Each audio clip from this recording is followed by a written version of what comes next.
Hola chicos, ¿qué tal? Buenas noches. Thank you for joining us in our second live streaming. And today we will be covering again a bit of grammar. And we're still gonna do the 6 examples, schemas we did before. I think it's very clear. So we have 6. Just to let you know, there are more uses of what we're going to see, but I think 6 for today is enough, and then we can cover more. Okay, so what do we have for today? Today, we are going to learn por y para. This has been asked a lot for us teachers, por y para. And it is quite understandable because they're very tricky. They could be easily confused, and their uses sometimes they're not that obvious. So it's a really good topic that we're going to tackle today. Now, what are por and para? Well, por and para, why am I saying por? Por and para is what we call prepositions. Right. So what is a preposition? A preposition is a word that we use in order to connect.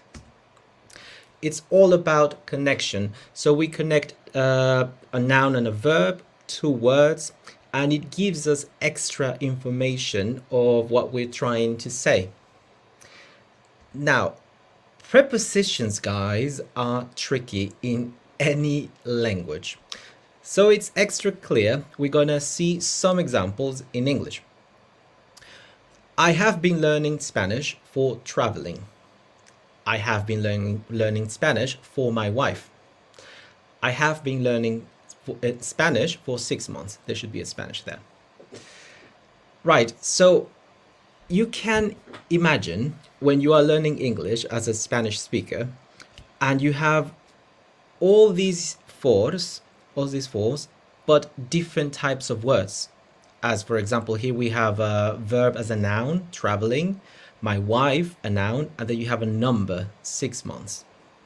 So this is very confusing actually for us Spanish speakers, because why would you use 4 for the 3 of them being so different? So this is linked to why por and para is a bit tricky in Spanish, and we will go through it. Now, if we translate this, we are going to have for I have been learning Spanish for traveling, he estado aprendiendo español para viajar. I have been learning Spanish for my wife, he estado aprendiendo español por mi mujer. I have been learning Spanish for 6 months.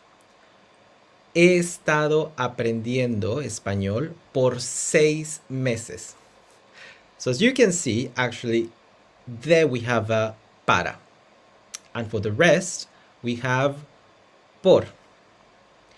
Now, para and por, let's say as a rule of thumb, they're very linked to one use in a specific that we're going to see now. We have 6 sentences, and I want you to decide whether we're going to use por or para. Let's go through them with number 1. I'm going to read them all while you think of the answer, and then we'll do it together. 1. El tren pasa el túnel. 2. Escribo una carta mi abuela. 3. Este autobús va Madrid. So there we have a question. Remember, it goes up. Este autobús va Madrid. 4. 4. Viajé a Buenos Aires. Aprender tango. 5. Aprendo español. Mi novio colombiano. Y 6. Viví en España 5 años. Right, let's do this together. El tren pasa por el túnel. So the train goes through the tunnel. Escribo una carta para mi abuela. I write letter for my granny. 3. Este autobús va para Madrid. Is this the bus for Madrid? 4. Viajé a Buenos Aires para aprender tango. I traveled to Buenos Aires for learning tango or to learn tango. 5. Aprendo español por mi novio colombiano. So I learn Spanish for my Colombian boyfriend. 6. Viví en España por 5 años. There you go. So here we have our 6 uses that we're going to see. If you observe the three sentences using para, escribo una carta para mi abuela. Este autobús va para Madrid. Viajé a Buenos Aires para aprender tango. They do have something in common. That would be destination, a reason, what is something for. So that is the rule of thumb I was telling you about para. So rule of thumbs are great, but they're not perfect. So that's why we're going to go through them. Right. Entonces, let's start with the uses of por. The very first one is we use por to express through, as in a place. Ejemplo, el tren pasa por el túnel. The train goes through the tunnel. 2. El río Támesis corre por Londres. The Thames River runs through London. So there you have it, through, when you go through somewhere. However, this is important, a very common expression, guys, because I hear a lot in students when they tell me about the days that they say, ayer caminé en la ciudad. You can say that, but if you want to say like you were walking around and doing some sightseeing, we use actually por. Ayer caminé por la ciudad. This gives us the idea of, walking around and looking at the things. That's por. Because if you say caminé en la ciudad, it gives us the action of you walking in the city. Whereas this, it gives us, the idea of you were taking a walk. You went for a walk. Muy bien. Entonces, so you say now, ayer caminé por la ciudad, por el parque, por el río, etc., etc. Okay, use number 2 of por. We use por to express reason with a noun. Very important. Look at the first example. Aprendo español por mi novio colombiano. I learn Spanish for my Colombian boyfriend. Decidimos ir a Francia por la comida. We decided to go to France for the food, or because of the food. So, as you can see, we are linking that por to give a reason, but with a noun. Super important. Every time you link it to a noun, we're going to use por. So we're going to use this in the future with para. Seguimos. Let's move on. Third use of por. We use por to express number of years, months, days, etc. Ejemplo. Viví en España por 5 años. I lived in Spain for 5 years. Lola ha estudiado japonés por 6 meses. Lola has been studying Japanese for 6 months, or has studied Japanese. So, as you can see, it's linked to a time, to a period of time, but we need the number. We need it, where it doesn't matter if it's months, years, days, minutes, seconds, we do need that number. 5 años, por 5 años, por 6 meses, etc. So, take a note of that, and we move on. Por plus a number. Now, to summarize, we use por to express through as the place. Remember the tunnel, the river going through London, el Támesis por Londres. Reason with the noun. Yo aprendo español por mi novio. And number 3, with a number. It doesn't matter whether they're years, months, days. Yo aprendo español por 6 meses, etc., etc. Good. So that's por covered. Let's tackle para. Número 1. We use para to express who something is for. Ejemplo. Escribo una carta para mi abuela. I write a letter for my granny. La Copa del Mundo es para Alemania. So the World Cup is for Germany. Well, not this one, obviously. Good. So if you have this idea of giving or something that is going to be given to someone, we use para all the time. El regalo es para mi hermana. The gift is for my sister, etc., etc. Muy bien. Number 2. We use para to express destination. ¿Este autobús va para Madrid? Is this the bus to Madrid?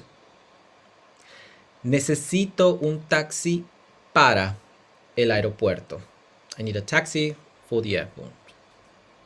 Entonces, destination, a physical place. We always use para.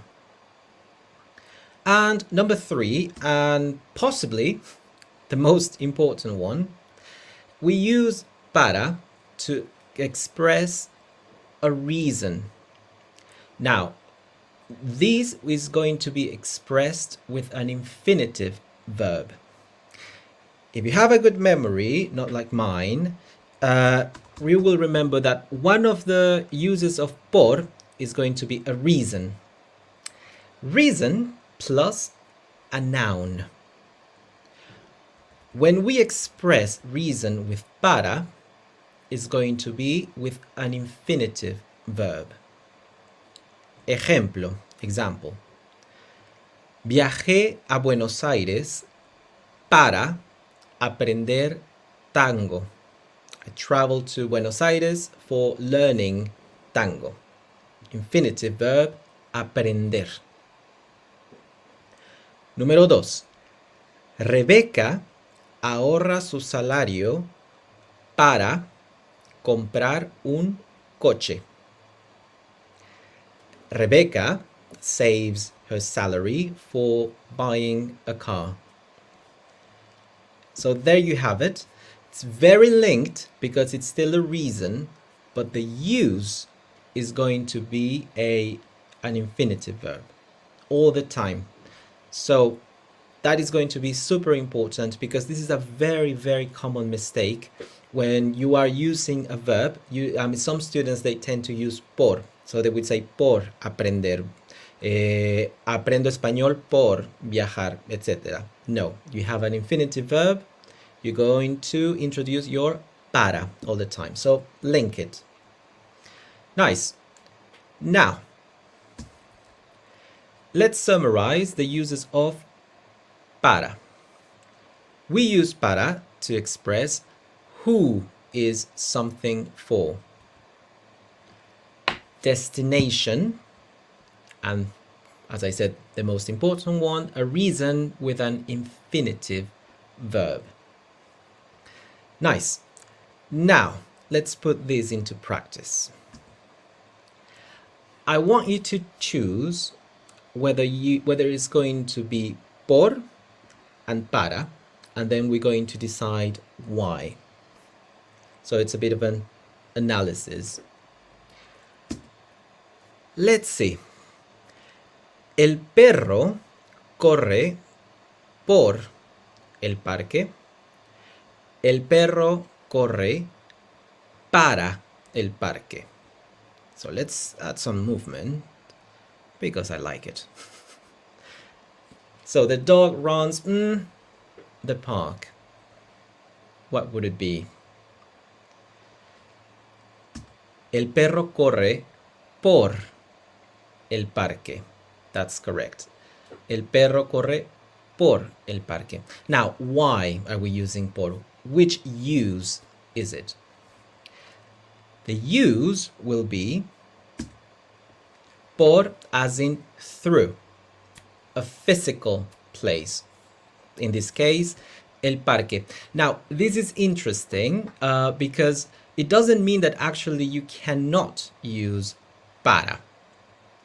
If you're saying that the destination of the dog, like el perro corre para el parque as a destination, it is possible, but the context, it is very different. So the context is very specific. In this case, in this video, is por. El perro corre por el parque. Nice. Let me see. Let's continue. Okay, so we have busco un libro por mi sobrina. Busco un libro para mi sobrina. What would this be? Busco un libro para mi sobrina. Así es. Y la razón, and the reason in this case would be, who is it for? Para mi sobrina. It means like it's a gift or whatever. So then we have our use of para. Muy bien, Nina. Excelente. Tenemos para. Así es. Let's move on to the next one. Well, let's give it a bit of a movement because, come on, I like videos. So, busco un libro para mi sobrina. Moving on. Este paquete es por China. O este paquete es para China. ¿Qué piensan? What do you guys think? La respuesta es, este paquete es para China. This parcel is for China. In this case, it's not for who this parcel is for, it's the destination of the parcel. That's it. So, este paquete es para China, as in destination. Very good. Let's move on. I like this one. Estas flores son para ti. Estas flores son por ti. We have estas flores son para ti. That's correct. Estas flores son para ti. So we have a pronoun here, para ti, para mí, para él, para ella, para nosotros, etc. And is this going to be destination? No. This is going to be, as the book that we did before, who is it for? Para ti, in this case. Continuamos. Nice. So, Jorge nada por estar en forma. Jorge nada para estar en forma. What would that be? Jorge nada para estar en forma. Jorge swims for being in shape. That would be the literal translation. I'm sorry if I'm butchering the English language. Jorge nada para estar en forma. That's it. Now, why? Why are we using para here? It's a reason. Good. And where is the detail that we are trying to tackle here? It will be the verb. Para estar, remember your verb in infinitive. Super important every time you have infinitive, para. Jorge nada para estar en forma. Good. Ok. Tenemos uno más. Me mudé a San Francisco. Me mudé a San Francisco por trabajo. Me mudé a San Francisco para trabajo. Now this one's interesting because trabajo, we tend sometimes to confuse it with the verb because we say yo trabajo, right? What would be the answer here? Here we have por trabajo. The reason as I was saying, is like we tend to think that trabajo is a noun, is a verb, because we say yo trabajo, él trabaja. However, this is not an infinitive verb, because if it was infinitive, it would be trabajar. The reason, exactly, is the reasons of, as Nina is saying, reasons of work. And trabajo, guys, trabajo is a noun. So trabajo, we have the verb trabajar, but el trabajo is the noun, as in work, noun or job. So that's why we're using por. Me mudé a San Francisco por trabajo. I moved to San Francisco, as Lina is helping me, for reasons of work or for my job, I guess, or something. Muy bien. Let's do a couple more. So, reason plus noun, as I was saying, trabajo. Okay. Now we have los sábados son para ver películas. Los sábados son por ver películas. Right, so in this case, it would be para ver películas. Saturdays are for watching movies. Again, if you saw it, we have our infinitive verb of the verb to watch, ver. So, para ver películas. If you want just to make this sentence negative, remember, very simple, los sábados no son para ver películas, etc. So that whether it's negative or affirmative, it doesn't actually affect the prepositions. So just for you to have in mind. And the reason, as I said before, is It's a verb in infinitive. Nice. Moving on, let's do the last one. Okay. So we have a lady cutting un pepino, a cucumber, I think. We have tomates, creo que es un puerro, lechuga, I think, and another pepino, cucumber. And then, he estado a dieta por 2 semanas. He estado a dieta para 2 semanas. What would be the answer here? La respuesta es por. He estado a dieta por 2 semanas. And this is linked to what we said about the numbers. Every time there is a number, and you're talking about a period of time, it doesn't matter whether they're weeks, months, seconds, we always use por. He estado a dieta por 2 semanas. There you have it. Now, with this practice, let's go to the very first one, the one we did with the 6. So we analyze them now. Now we should understand their uses. Again, number 1. El tren pasa por el túnel. Physical, through. El tren pasa por el túnel. El otro ejemplo, the other example was, el río Támesis corre, runs, por Londres. Nice.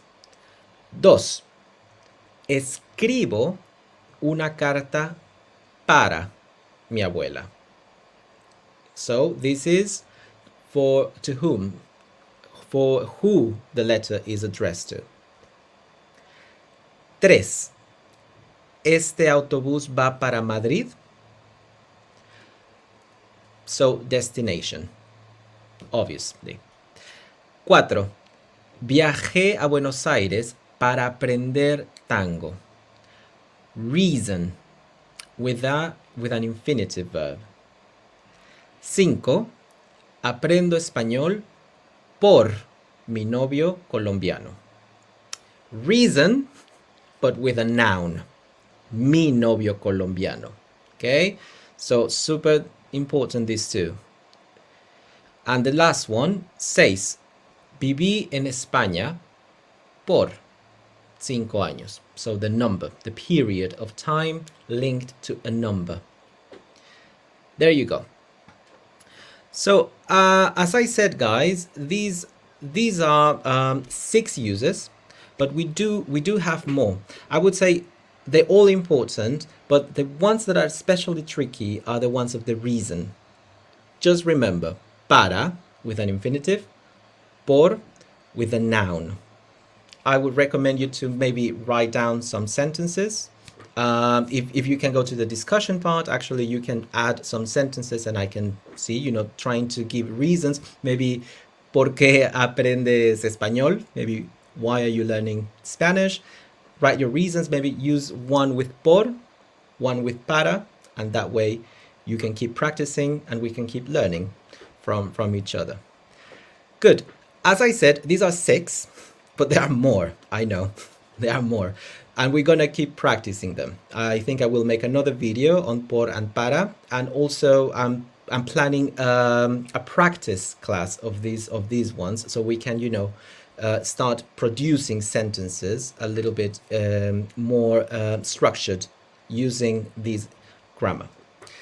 Okay, guys, thank you for joining me today, and I hope it was helpful for you. There will be more live streamings, that's for sure, and I wish you a lovely Friday and a great weekend. See you next time. Bye bye.